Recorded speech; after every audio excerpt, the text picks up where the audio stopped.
Oke, assalamualaikum warahmatullahi wabarakatuh. Jumpa lagi bersama saya di sini di channel Acem Junior. Dan buat teman-teman yang sudah subscribe channel ini, terima kasih banyak dan semoga selalu diberi kesehatan dan diberikan rezekinya ya.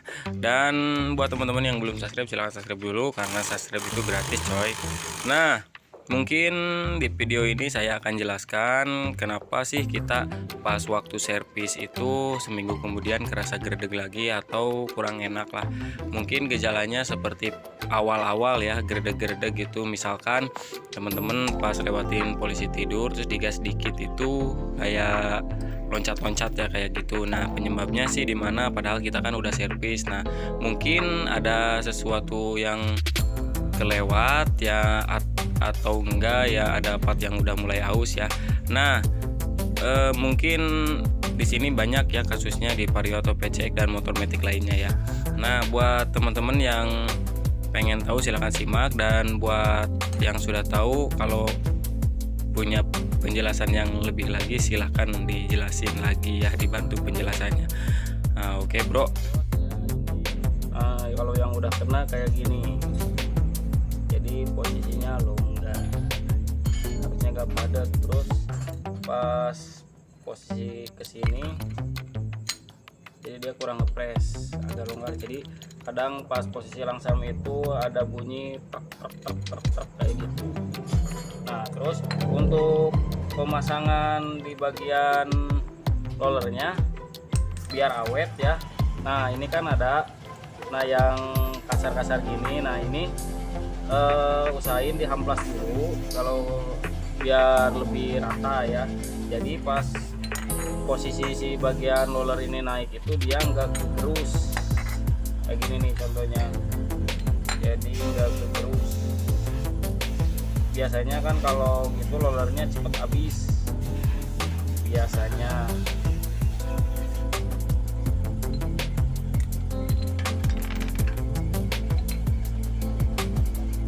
Mungkin kan saat ini kan kalau sudah landai kayak gini nih, ini naik sampai sini. Nah, ini kan ada bekas gerus-gerusan kayak gini. Nah, ini itu biasanya terus bagian itu karena si bagian ininya tajam ya, enggak rata, halus. Nah, kebanyakan roller yang sering kena itu seperti itu. Untuk yang sudah dicoak,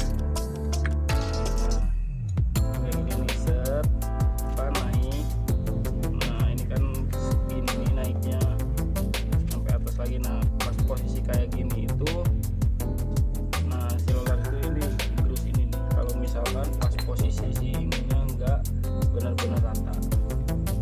Oke, pasang.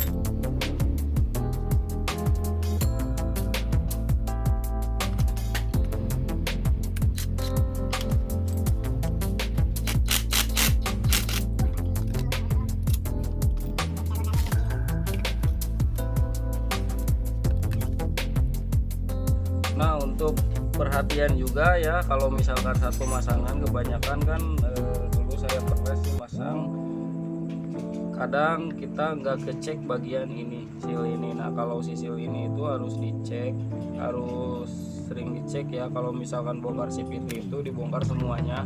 Nah, nanti kalian cek aja bagian ini, kalau seal ini udah aus itu otomatis si stempet yang ada di dalam itu keluar. Nah, kalau misalkan keluar biasanya langsung ke sini. Nah, kayak gini muncratnya, dan ini stempet ini bisa masuk ke sela-sela ini hingga menimbulkan gerdeg.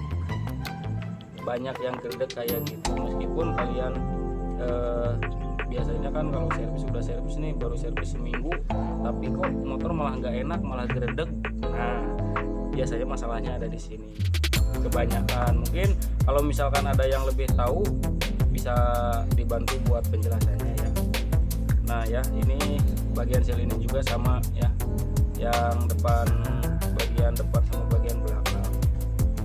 Soalnya kalau yang ini bocor juga nanti otomatis bakalan nyiprat lah, setidaknya nyiprat ya ke sini, dan nanti bakal ke timing bel yang bisa menyebabkan buat slip. Nah, untuk yang ini juga sebisa mungkin kalau misalkan nanti kalian pas mau masukin stempel itu, ini nggak usah terlalu banyak gak usah terlalu banyak. Terus yang bagian ininya pas distempet, kalian kan udah distempet, dimasukin itu dibersihin lagi ya, dipakai bensin, cuman jangan direndam ya. Untuk bagian ini jangan direndam karena kalau sealnya masih bagus bisa-bisa sealnya bisa melar kalau kena bensin ya. Usahakan dilap aja. Kalau mau dicuci kalian bisa dicuci, cuman kalian nyemprotnya harus benar-benar kering ya, soalnya kalau nggak kering kan bisa menimbulkan karat.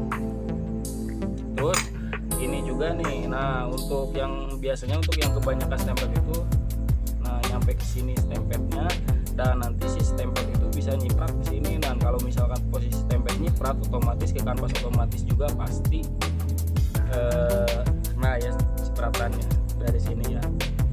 Oke John, bisa dipahami ya? Bisa lah.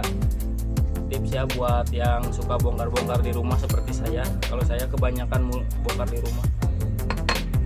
Oke John, kita ganti ya pakai yang ini udah dicoak, dan nanti yang bagian ininya mau di amplas dulu ya, untuk bagian tutupnya biar si rollernya lebih awet.